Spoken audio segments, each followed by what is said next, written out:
जी अस्सलाम वालेकुम जी। Welcome to Kazi speaks. मैं उम्मीद करता हूँ आप सब लोग बिल्कुल खैरियत से होंगे और आप लोगों का आज का दिन भी ट्रेडिंग के लिहाज से अच्छा गुजरा होगा। तो चलें जी, मार्केट की ज़रा समरी पे नज़र मारते हैं। कोशिश करेंगे कि वीडियो को शार्ट करें क्योंकि अफ्तार का भी टाइम है और अभी एक आध घंटा बाकी है वैसे, लेकिन फिर भी वीडियो में चारों थोड़ी शार्ट करते हैं जी आज इंशाल्लाह। देखें जी, मार्केट ने आज 800 पॉइंट्स ऐड किए हैं, अच्छी बात है। 1,17,000 पे मार्केट ने क्लोजिंग दी है और मार्केट का अगर आप हाई देखें 1,17,202 का हाई है। मार्केट का लो देखें 1,16,490 का है। मार्केट ने 1,16,000 को ब्रेक ही नहीं किया। आज दोबारा जो है वो गैप के साथ ओपनिंग हुई। वॉल्यूम देखें 274 मिलियन का वॉल्यूम है। आईएमएफ की तरफ से लोन अप्रूव हो गया है और पॉजिटिव न्यूज़ चल रही है जी। पिप्टल आपका चला हुआ है जी, तकरीबन 60 मिलियन का वॉल्यूम है और 4.72% आज इसने जो है पॉजिटिविटी दिखाई है। बैंक ऑफ पंजाब थोड़ा पॉजिटिव है, 36 मिलियन का वॉल्यूम है। बैंक ऑफ पंजाब को देखते हैं, बस मैं चाह रहा हूँ कि ये 2-3 दिन हो जाएं इसके एक्स के, उसके बाद एफसीसीएल आपका पॉजिटिव है, 24 मिलियन का वॉल्यूम है। एफसीसीएल ने जाना है ऊपर इंशाल्लाह। पीआरएल थोड़ा सा डाउन है, 21 मिलियन का वॉल्यूम है। टीआरजी की न्यूज़ आई हुई थी, इन पे जो केस चल रहा था वो ये जीत गए हैं और 18 जो है आज वॉल्यूम पड़ा है मिलियन का, सीधे साधे 6 रुपये कैप। तो बहरहाल आज ये जब नीचे आया था 63 पे, तो मैंने तो आज की कॉल दी हुई थी कि इसे बाय करना है लाजमी, ये कैप होना चाहिए। के इलेक्ट्रिक थोड़ा सा पॉजिटिव है, 16 मिलियन का वॉल्यूम है। पहले आपका थोड़ा सा डाउन है, 13 मिलियन का वॉल्यूम है। डब्ल्यूटीएल साइडवे है। फ्लाइंग अगर आप देखें पॉजिटिव है जी, ये हमारे पास है ऑलरेडी। और अब देखें यार, बीएफ एग्रो का भाई पूछ रहे थे एक ना, तो बीएफ एग्रो भाई अब आपको ये करना होगा कि अगर ये नहीं चल रहा तो टेक्निकली या तो हम इसे देखेंगे 1 आवर के चार्ट पे, 30 मिनट के चार्ट पे, या फिर हम वेट करेंगे कि इसके किसी एक आध क्वार्टर का रिजल्ट आए।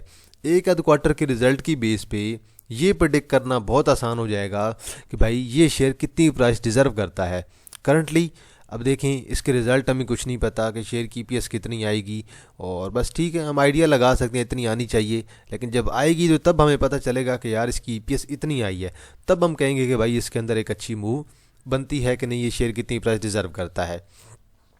यहाँ पे देखें जी, आपके पास ईजीएल कैप हुआ पड़ा है और देन आपके पास आईएनकेएल है, बाकी तो वॉल्यूम वाला कोई नहीं है। केएसटीएम है, वॉल्यूम है इसके अंदर। टीआरजी है, प्रेमा है, प्रेमा आज दोबारा कैप है और प्रेमा भी इसी तरह जाएगा, या तो कैप पे कैप होगा और किसी दिन सीधा लोअर लॉक हो गया तो बस फिर लोअर लॉक पे लोअर लॉक लगता जाएगा।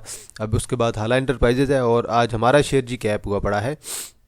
बीएनएल हमारे पास ऑलरेडी था। टीआरजी आज हमारे पास था। इसके अलावा चकवाल स्पिनिंग लिमिटेड था जी हमारे पास, वो भी कैप हुआ पड़ा है।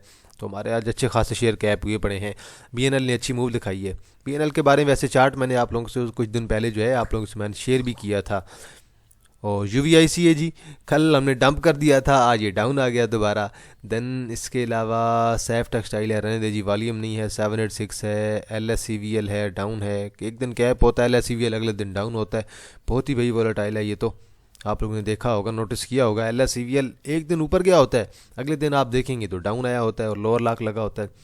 देखिए जी, अपर कैप में आज टोटल आपके पास 10 कंपनी है। एजीएल और बीएनएल, चकवाल स्पिनिंग लिमिटेड, हाला इंटरप्राइजेज, देन आईजीआईएल है, केएससीएम है, प्रेमा है, टीआरजी है। वॉल्यूम वाली आपके पास टीआरजी है, प्रेमा है और देन आपके पास जो है चकवाल स्पिनिंग लिमिटेड है, देन बीएनएल है और देन एजीएल है। ये आपके पास 5-6 जो है वॉल्यूम वाली है। लोअर कैप में शायद ही आपके पास कुछ हो। आईडीआरटीजी आपके पास सिर्फ एक लोअर लॉक है और वॉल्यूम तो नहीं है, मैं इसलिए कंसिडर नहीं करूँगा इसे। देखें जी पहिया आज का क्या कहता है। कमर्शियल बैंक्स आधे चले हैं आधे उड़े हैं, कोई बात नहीं। बैंक अभी एमसीबी, एचबीएल, कोई बात नहीं, चल जाएंगे ये भी। और फर्टिलाइज़र में सिर्फ एफएफसी चला है, बाकी एफएट उड़ा पड़ा है। ऑयल एंड गैस में माड़ी उड़ा पड़ा है, बाकी ओजीडीसी, पीपीएल, पॉल सारे चले हुए हैं, कोई बात नहीं, माड़ी को भी देख लेते हैं। सीमेंट आपका लाख पॉजिटिव है, बाकी आपके छोटे मोटे डाउन है। फौजी सीमेंट पॉजिटिव है। तो बल ओवरऑल ये सेक्टर आपका कुछ चला है कुछ नहीं चला। इन्वेस्टेड बैंक में एग्रो होल्डिंग चला हुआ है। पावर में आपका आज हब पावर चला हुआ है जी। हज पावर ने आज मेरे ख्याल में 135 पे क्लोजिंग दिया है। टेक्नोलॉजी में सिस्टम डाउन है। ऑयल एंड गैस में पीएसओ आज दोबारा चला है। ऑटोमोबाइल आपका तकरीबन आज सारा चला है। गैल गनी सारे चले हुए थे और एच कार भी चला हुआ था। मिलर ट्रैक्टर भी चला हुआ है। फार्मा आपका कुछ पॉजिटिव है कुछ डाउन है। फूड आपका पॉजिटिव है सारा। टेक्सटाइल आपका पॉजिटिव है सारा। अब मेरे ख्याल में फूड और टेक्सटाइल सेक्टर की बारी लगनी चाहिए और आईटी सेक्टर की भी बारी लगनी चाहिए। देखें जी, एफएफसी ने ऐड किया 160, एंग्रो होल्डिंग ने 148, हब पावर ने तकरीबन 98 पॉइंट, टीआरजी ने 77, लाख ने तकरीबन 70, पीपीएल ने 66 पॉइंट, पीएसओ ने 51, अटक रिफाइनरी ने 39, ओजीडीसी ने 35 और POL ने तकरीबन जो है 28 पॉइंट जो हैं वो ऐड किए हैं।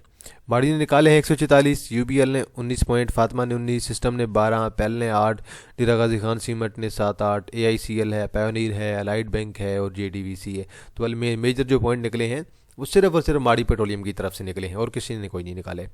देखिए जी, इंडेक्स को आज भी ग्रीन कैंडल और अच्छी कैंडल पड़ी है। अब इस तरह लग रहा है कि जिस तरह से ऊपर जा रही है, अब मेरे ख्याल में ये अपना कप बनाने वाली है और यहाँ तक उम्मीद है कि अब इंशाल्लाह जो है हमारा एक नया जो हाई है वो मेरे ख्याल में लगना चाहिए। और अब एक्सपेक्टेशंस तो यही हैं कि इंडेक्स अब आपका एक नया हाई लगा सकता है यहाँ से। इंशाल्लाह उम्मीद है कि इंडेक्स आपका 1,18,500 से ऊपर इस दफ़ा जाएगा। अच्छी रैली के साथ जा रहा है, अच्छे मोमेंटम के साथ जा रहा है और अच्छी न्यूज़ जो है वो जो है पीछे से सपोर्ट कर रही है। ऑयल एंड गैस सेक्टर की न्यूज़ सपोर्ट कर रही है, IMF से लोन मिलने की न्यूज़ जो है वो सपोर्ट कर रही है, गवर्नमेंट जो है वो स्टेबल है हमारी, वो भी चीज़ जो है मार्केट को सपोर्ट कर रही है। और इसीलिए अब देखें, इंशाल्लाह उम्मीद तो है कि 1,18,500 हमारा ब्रेक हो जाना चाहिए। 1,18,500 पे वैसे एक स्ट्रॉन्ग रेजिस्टेंस भी है, तो देखना ये होगा कि 1,18,500 इंडेक्स ब्रेक करेगा कि नहीं।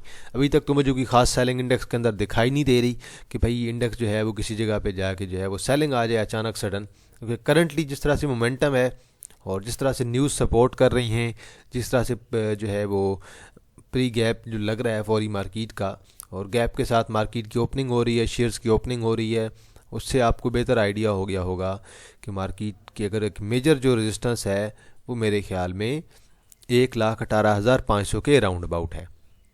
देखिए जी, माड़ी पेट्रोलियम आज तकरीबन मेरे ख्याल में इसने क्लोजिंग जो दी है वो देख लेते हैं ज़रा इसकी आज हमें क्लोजिंग क्या कहती है। और माड़ी की आज क्लोजिंग हमें मिली है राउंड अबाउट 630 पे मिली है। कोई बात नहीं, 630 पे क्लोजिंग है। और देखते हैं जी ज़रा, ये आलमोस्ट अपनी एक सपोर्ट पे है, ये इसकी 627 की सपोर्ट है।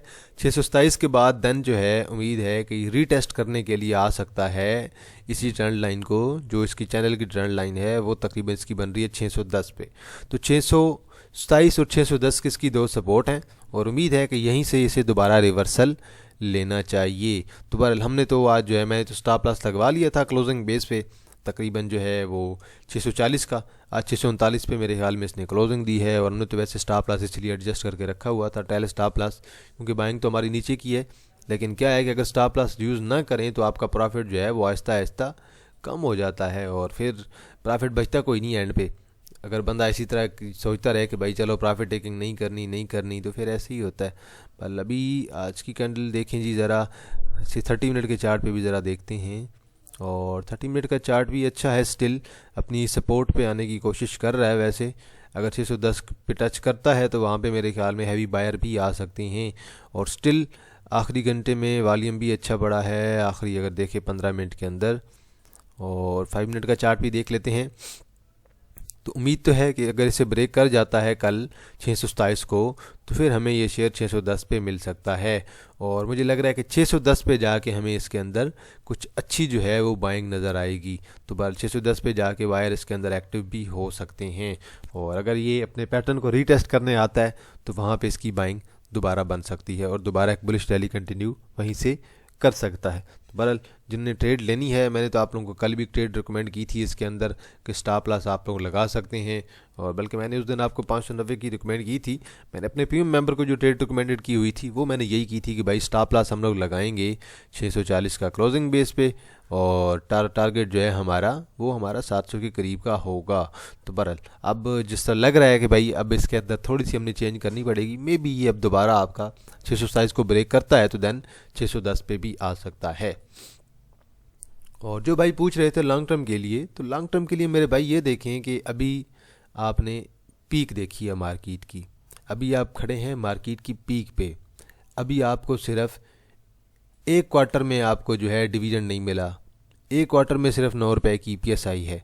जब आपको पूरे साल में ना आपको 15 रुपए का डिविडेंड मिला ना, सिर्फ 15 रुपए का, फिर मैं आपसे पूछूंगा कि ये शेयर आपका 500 से नीचे कैसे नहीं आता है। तो ये सिर्फ जो है वक्ती जो है मूव है। और मूव ऐसे है कि करंटली मार्केट को देखें, मार्केट आपकी कोई 90,000 पे नहीं गिर गई है, मार्केट आपकी ऊपर जा रही है। तो मार्केट जब आपकी ऊपर जा रही है तो ऑलमोस्ट आपका सारे शेयर्स ऊपर जाएंगे। माड़ी ने तो जाना ही है भाई, स्ट्रॉन्ग शेयर है तो सारे शेयर आपके ऊपर जाएंगे मेरे भाई। तो जब सारे शेयर ऊपर जा रहे हैं, इंडेक्स ऊपर जा रहा है, तो देन जो शेयर गिर भी रहा हो ना वो भी ज़्यादा देर नीचे नहीं गिरता है, क्योंकि करंटली आपने देखा हुआ है बुलिश मोमेंटम, आप बुलिश मोमेंटम के अंदर चल रहे हैं। लेकिन जिस दिन मार्केट आपकी थोड़ी सी भी बिरिश हुई तो माड़ी उनमें से पहले पहले पॉइंट निकालेगा, क्योंकि वजह क्या है कि जो इन्वेस्टर है ना वो करंटली तो खेल रहे हैं, वो पैसा कमा रहे हैं, इन्वेस्टर करंटली इसके अंदर से स्ट्रॉन्ग पैसा कमा रहे हैं। लेकिन जिस दिन इन्वेस्टर का जो है ना वो जी भर गया और वो किसी दूसरी तरफ शिफ्ट हो गए और इंडेक्स आपका बिरिश हो गया, उस दिन आपने ये देखना है फिर माड़ी गिरता कैसे है। शेयर ने आपको इतनी ईपीएस लेके आनी है, इतना ही डिविडेंड देना है। बहरहाल टेक्निकल मूव अलग चीज़ होती है और फंडामेंटल्स अलग चीज़ होते हैं। तो करंटली टेक्निकली मैंने आपको बता दिया और फंडामेंटली मैंने आपको बता दिया कि ठीक है मार्केट आपकी बुलिश है, शेयर आपका जो है वो इन्वेस्टर इसे फौरी तौर पे ऊपर ले जाते हैं। लेकिन इन्वेस्टर कब तक लेके जाएंगे? कुछ इन्वेस्टर होते हैं ना जो शॉर्ट टर्म के लिए आते हैं मार्केट के अंदर, कुछ इन्वेस्टर ऐसे होते हैं जो कहते हैं कि भाई हमने तो 15-20 साल के लिए माल रखना है, हमने तो 15-20 साल के लिए माल जमा करना है। तो जो एक बड़ा इन्वेस्टर होता है ना 15-20 साल का जो माल जमा कर रहा होता है, वो फिर ऐसे शेयर के अंदर इंटरेस्टेड नहीं होगा। वो कहता है कि यार हमें रेगुलर तौर पे डिविडेंड मिल रहा है, मीज़ान बैंक अच्छा दे रहा है, हम मीज़ान बैंक की तरफ क्यों ना जाएं, हमें जो एफएफसी दे रहा है, एफर्ट दे रहा है, यूबीएल दे रहा है, हम उनकी तरफ क्यों ना जाएं। तो बहरहाल ये आगे आप लोगों की मर्ज़ी है, आप लोग इस बात पे ज़रा सोचिएगा और कोशिश कीजिएगा कि ये जो मैंने आप लोगों से बात की है ये गलत बिल्कुल भी नहीं है। बहरहाल जिनके पास शेयर बाइंग में है और जो लोग ये समझते हैं कि ये शेयर लॉन्ग टर्म के लिए 500 पे नहीं आएगा, तो चले उनका बनता है, वो कह सकते हैं। बहरहाल आगे आप लोगों की मर्ज़ी, एक दफ़ा इस पर थोड़ी सोच विचार कीजिएगा। पर जो इन्वेस्टर का जो पॉइंट ऑफ व्यू होता है ना, मैं वो आपको बता रहा हूँ कि इन्वेस्टर अपने जो है वो यही सोचता है कि हमें कोई अच्छी चीज़ हो जो हमें डिविडेंड वगैरह भी दे। और इन्वेस्टर वही होता है जो पुरसकून बंदा होता है 15-20 साल के लिए। अच्छा देखिए यार, एक टीआरजी की न्यूज़ आज आई थी, कल आई थी, और केस जीत गए हैं और आज फौरी तौर पे गैप हुआ है। अब ये गैप कवर कर जाएगा, ये वाला जो गैप पड़ा था यहाँ से, और कल इंशाल्लाह अगला टीपी मेरा तो तकरीबन जो है वो 68 का है, 68 के बाद दैन इंशाल्लाह 70 और 73 की तरफ। तो बल ये मेरे 2-3 टीपी हैं जो मैंने आपको बता दिए हैं। बल ऊपर जाएगा यार, अब ये अच्छी न्यूज़ आई है इसकी, आज कैप लगा है। और यार अब देखें एफएफसी वाले, मीज़ान बैंक वाले ये कब बाय करें? अब देखें जी, आज तारीख है 3/18 और इसकी एक्स डेट है 20।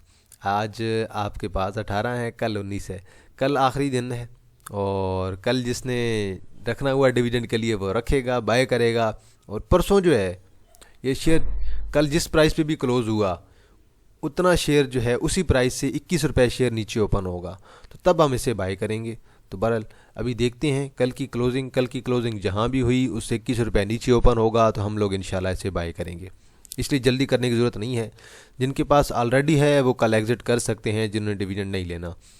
मीज़ान बैंक एक्स डेट कब है जी? इसकी भी जो है वो हमारे पास 20 तारीख को है, 244 पे है। ये अगर जाता है 247 पे कल तो आप एग्ज़िट कर सकते हैं। और देन जिसने बाय करना हुआ दोबारा तो वो एक्स डेट को ही बाय करेगा 20 तारीख को। ट्रीट बैटरी यार ये थोड़ी टेंशन दे रहा है आजकल, और वजह यह है कि मुकम्मल तौर पे गिर रहा है। हालांकि इसकी सेटलमेंट रेशो भी बड़ी अच्छी आती है। अभी ऐसे लग रहा है कि जैसे ये 13.20-25 की तरफ जा रहा है, और वहीं पे जाके कुछ हमें भी कुछ नज़र आए कि भाई शेयर आपका रुक गया है। बल इसे ही कहते हैं कि बिल शेयर जो है वो फॉलिंग नाइफ है। देख लें मुकम्मल तौर पे गिरता जा रहा है शेयर, एक दफ़ा नहीं रुक रहा है यहीं पे। हालांकि वॉल्यूम भी अच्छा बढ़ रहा है, ये नहीं कि वॉल्यूम नहीं है। आज भी देखें 2 मिलियन का वॉल्यूम है, लेकिन कुछ ख़ास शेयर के अंदर इम्प्रूवमेंट नहीं आई। अब देखना यह है कि ये शेयर 13.20-25 पे जाके रुकता है कि नहीं। यहाँ पे इसकी एक अच्छी सपोर्ट है 13.30 पे, वहाँ पे से कम से कम जाके रुक जाना चाहिए। अगर 13.30 पे नहीं रुका तो फिर मेरे ख्याल में सीधा सादा कोई आइडिया नहीं है कि ये शेयर आपका कहाँ पे रुकेगा, फिर गिरता जाएगा। उसके बाद बेहतर यह है कि स्टॉप लॉस यूज़ किया जाए 13 से नीचे क्लोजिंग बेस पे। अब देखें जी सिटी फार्मा लिमिटेड, अब देखें ओवरऑल तो सिटी फार्मा लिमिटेड जो है वो इतनी प्राइस डिज़र्व तो नहीं करता, लेकिन ठीक है आजकल फार्मा सेक्टर आपका सारा न्यूज़ के अंदर है। मेडिसिन की प्राइसेस ये खुद डिसाइड कर रहे हैं, तो इस वजह से, और आजकल ग्रोथ वगैरह भी इनकी बहुत हो रही है कि फार्मा सेक्टर वाले कुछ ना कुछ नई मेडिसिन लॉन्च कर रहे हैं, कोई ना कोई जो है वो बायर प्रोडक्ट अपनी सेल करने लगे हैं, बायर प्रोडक्शन भी स्टार्ट कर दी है दूसरे कंट्रीज़ में। तो इस वजह से फार्मा सेक्टर आजकल आपका जो है वो न्यूज़ का हिस्सा ज़्यादा रहता है और चल भी रहा है। अब सिटी फार्मा लिमिटेड करंटली जो है 92.49 पे मूव कर रहा है और रेजिस्टेंस इसकी अगर देखेंगे शार्ट टर्म के लिए, तो शार्ट टर्म के लिए मैं आपको रेजिस्टेंस इसकी कहूँगा तकरीबन 95 और दैन उसके बाद मैं आपको कहूँगा तकरीबन 102 की है। और अगर मैं आपको सपोर्ट कहूँगा तो सपोर्ट मैं आपको बताऊँगा कि इसकी तकरीबन जो है वो 84 की सपोर्ट है और स्टॉप लॉस मैं आपको रिकमेंड करूँगा कि 82 से नीचे आप लोग अपना जो है वो स्टॉप लॉस यूज़ कर सकते हैं। तो बोलिए ये तो एक छोटी सी ट्रेड है इसके अंदर, लेकिन करंटली इसका यही सेम सिनेरियो चल रहा है, इसी ट्रेंड लाइन को फॉलो कर रहा है। अगर ऊपर जाएगा तो मे बी 105 107 की तरफ भी जा सकता है और बहरहाल यही इसकी ट्रेंड लाइन है और ट्रेंड लाइन 89 पे है। अगर ब्रेक करेगा तो मेरे ख्याल में 84 की सपोर्ट पे अगर मिले तो वहाँ पे इसकी जो है सी बाइंग कंसिडर की जा सकती है। देन आपके पास कैप्को है जी। कैप्को मेरे भाई एक्स हो चुका है और अब देखें कैप्को ने इस क्वार्टर में डिविडेंड दे दिया है, मतलब कि तीसरे क्वार्टर में डिविडेंड नहीं आना, तो मतलब कि अब आपको तकरीबन जो है 5 से 6 माह वेट करना पड़ेगा।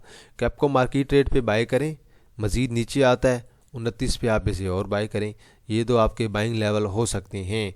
इन दो बाइंग लेवल पे अगर आप बाय करेंगे तो देन आपको ये ज़हन में रखना होगा कि आपको जो है अगले क्वार्टर में इसे नहीं बेचना। अगले क्वार्टर में डिविडेंड आना ही नहीं है, डिविडेंड आएगा उससे अगले क्वार्टर में, तो उससे अगले क्वार्टर में एक्सपेक्टेशन लोगों की ज़्यादा अच्छी होगी। तो बहरहाल ये दोबारा ये जो गैप पड़ा है, गैप इन फ्यूचर इंशाल्लाह कवर कर जाएगा, लेकिन क्या है कि आपको तकरीबन अब जो है अगले दो क्वार्टर पर इसका वेट भी करना पड़ेगा। नेशनल बैंक जी, पहले ज़रा बात कर लेते हैं नेशनल बैंक के जो रिज़ल्ट आए थे। पहला क्वार्टर में इसका 5 रुपये का मेरे ख्याल में आई थी पीएस आई थी और दूसरे क्वार्टर में इसकी जो है -4 की पीएस आई थी, बिल्कुल जी। तीसरी की दोबारा पॉजिटिव आई पीएस 4 रुपये की और चौथी की पीएस आई तकरीबन 8.39 की और उसमें से 8 रुपये का उन्होंने डिवीजन दे दिया। मतलब जो उन्होंने कमाया टोटल 1263 कमाया, उसमें से जो है वो 8 रुपये उन्होंने आपको साथ शेयर कर दिया। तो अभी आपका एक्स हो चुका है जी नेशनल बैंक और अभी आज भी तकरीबन जो है वो 21-22 लाख का वॉल्यूम पड़ा है। अब अगर आइडियल इसकी शार्ट टर्म की सपोर्ट देखें, एक 70 की है और एक इसकी 68 की है और उम्मीद तो है कि अगर ये यहाँ से रिवर्सल लेता है ना तो ये वीकली भी बड़ी इसकी स्ट्रॉन्ग सपोर्ट है, वीकली चैनल पे आया हुआ है। तो अगर ये 68 या 70 भी आता है, यहाँ से इसकी जो है वो एक लॉन्ग टर्म के लिए ट्रेड ली जा सकती है। और जिसने स्टॉप लॉस लगाना हुआ तो मैं तो यही कहूँगा कि 65 से नीचे आप लोग जो है स्टॉप लॉस यूज़ करें। तो यहाँ से अगर 68 से अगर ये रिवर्सल दे जाए ऊपर की तरफ तो अच्छी बात है, अदरवाइज स्टॉप लॉस आप लोगों का रेडी होना चाहिए। तो बहरहाल आज के लिए इतना है जी। तो ये कुछ शेयर्स थे जो आप लोगों ने कमेंट सेक्शन के अंदर मेंशन किए थे, उन पे मैंने एनालिसिस कर दिया है और बाकी कुछ जो शेयर्स रह गए हैं इंशाल्लाह वो हम देख लेंगे, कल देख लेंगे। तो बाकी आप लोगों की नज़र में अगर कोई शेयर हुआ आप लोगों ने कमेंट सेक्शन के अंदर मेंशन ज़रूर करना है, मैं उस पर अपना एनालिसिस ज़रूर कर दूँगा। तो इंशाल्लाह जी आप लोगों के साथ दोबारा मुलाकात होगी एक नई वीडियो के साथ। तब तक आप लोग अपने ख्याल रखिएगा। अल्लाह हाफिज़, फ़ी अमान अल्लाह।